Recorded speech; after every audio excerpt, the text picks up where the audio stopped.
selamat siang teman-teman. Waalaikumsalam warahmatullahi wabarakatuh. Selamat siang. Terima kasih untuk diskusi pada siang hari ini tentang mengenai deksis. Ya, deksis. Pengertian deksis adalah secara asal kata diambil dari bahasa Yunani, yakni dari kata dekikos yang artinya menunjuk atau menunjukkan. Secara umum, deksis ini memang digunakan untuk menunjuk sesuatu pada kalimat yang diucapkan maupun ditulis. Baik dari pengertian deksis, apakah ada masukan atau tanggapan dari teman-teman? Ya, menurut saya deksis adalah suatu cara untuk mengacu ke hakikat tertentu dengan menggunakan bahasa yang dapat ditafsirkan menurut makna yang diacu oleh penutur dan dipengaruhi situasi pembicara. Ya, kalau menurut saya, kalau secara spesifiknya, deksis itu adalah kata tunduk atau penunjuk. Itu seperti penunjukan dekat atau jauh gitu. Kayak kata dia, itu, ini, begitu. Kalau dari saudara, untuk selanjutnya jenis-jenis deksis diberikan kepada teman-teman. Baik, yang berikut ini teman-teman tentang jenis-jenis deksis. Jenis-jenis deksis yang pertama itu deksis persona atau orang. Jenis deksis yang pertama dikenal juga deksis orang, yaitu deksis yang kata ganti merujuk pada penunjuk orang. Contohnya sebagai penutur orang pertama, sebagai pendengar orang kedua, dan yang dibicarakan menjadi orang ketiga. Itu adalah jenis dan contoh deksis pertama. Yang kedua, deksis tempat. Deksis tempat ini adalah di mana sebuah kata digunakan untuk menunjukkan suatu tempat. Misalnya kata dekat, jauh, kanan, kiri, depan, belakang, dan sejenisnya. Contohnya dulu aku tinggal jauh dari kota ini. Begitu teman-teman. Dan ada contoh lagi, toko Pak Bahrul ada di belakang rumah itu. Nah, itu kan menunjukkan deksis tempat. Yang di sini deksis tempat yang menunjukkan yaitu rumah Pak Bahrudin. Nah, itu yang merupakan deksis tempat yang ditunjukkan. Yang berikutnya itu adalah deksis waktu. Deksis ini adalah kata dalam suatu kalimat yang digunakan menunjukkan waktu, sehingga segala bentuk kata yang berkaitan dengan waktu. Deksis waktu juga berkaitan dengan penguapan jarak waktu dipandang dari waktu suatu tuturan diproduksi oleh pembicara sekarang. Contohnya seperti saya mengatakan, nanti sore saya akan ke rumah Dana. Nah, itu menunjukkan deksis waktu. Waktunya di mana? Waktunya pas di nanti sore. Nanti sore itu menunjukkan deksis waktu. Nah, yang berikut yang akan dijelaskan oleh teman.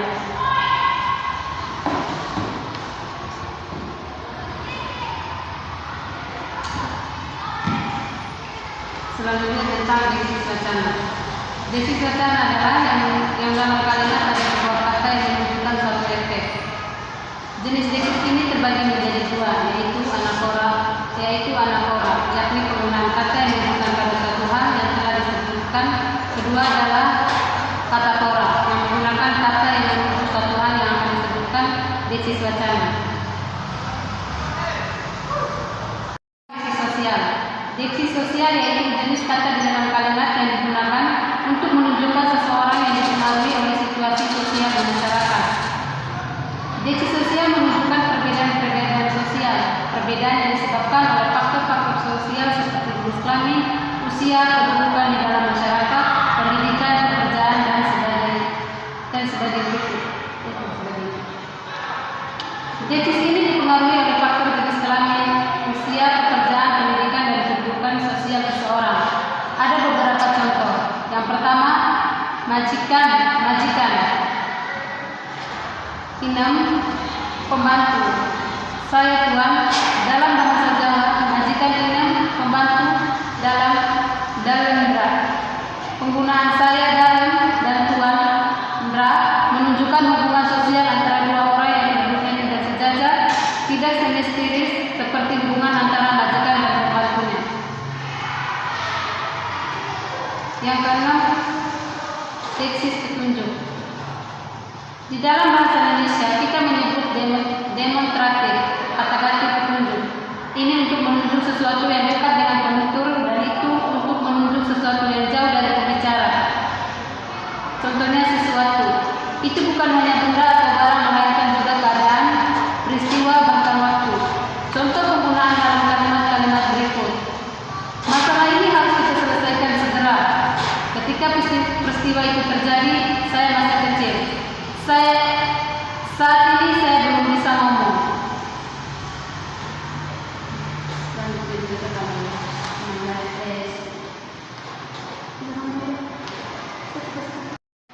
Yang berikut bentuk morfem.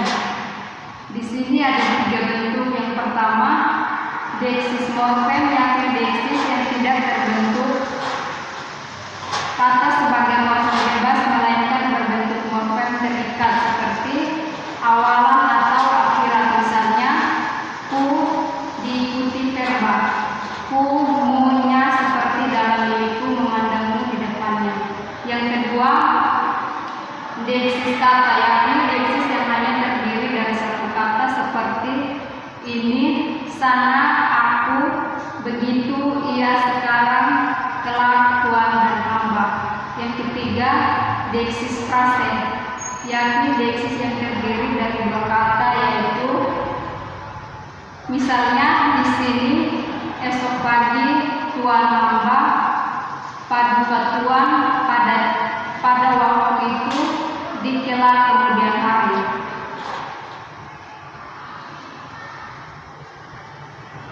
Yang berikutnya, para penganut aliran pragmatik yang lebih modern mengemukakan adanya pemilihan lain, yaitu 2 bentuk deksis, yaitu luar tuturan atau luar jalan. Ada eksofora dan deksis dalam tuturan endofora. Yang pertama, deksis luar tuturan. Deksis ini mencakupi 4 deksis yang sudah disebut di atas, yakni deksis persona, penunjuk, tempat, dan waktu.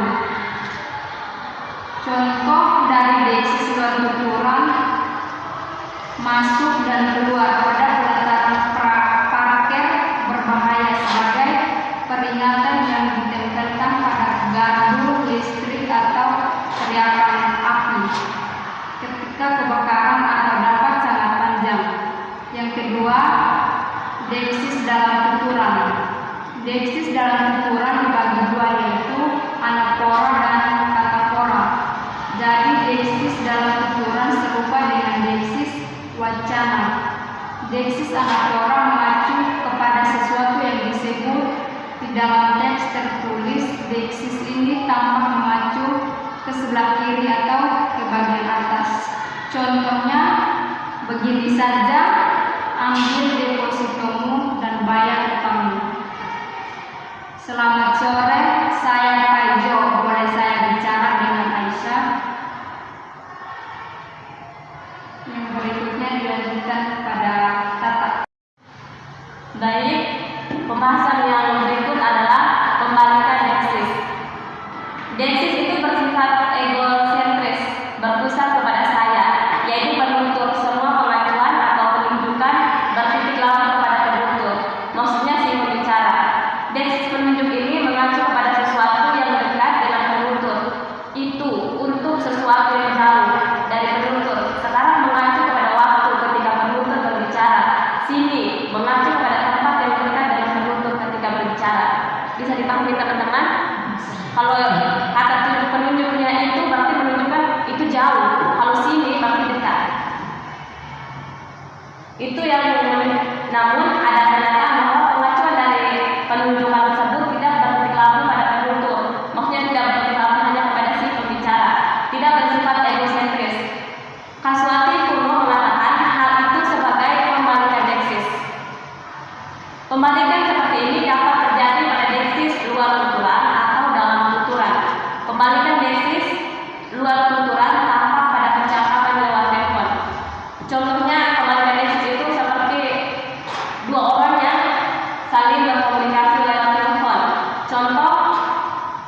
Dharma dan Esti. Dharma, hello dan Esti, hey, di mana dan? Ani, iya. Lalu pertanyaan kami kepada Dharma, bagaimana kabarmu Esti? Baik, di mana? Kamu di sini? Begitu juga sebaliknya, baik juga. Cuma hujan terus di sini. Hujan juga ya. Nah, percakapan singkat ini itu disebut pembalikan deksis teman-teman. Teman-teman bisa dipahami? Baik. Sampai disinilah pembahasan kita tentang deksis teman-teman. Semoga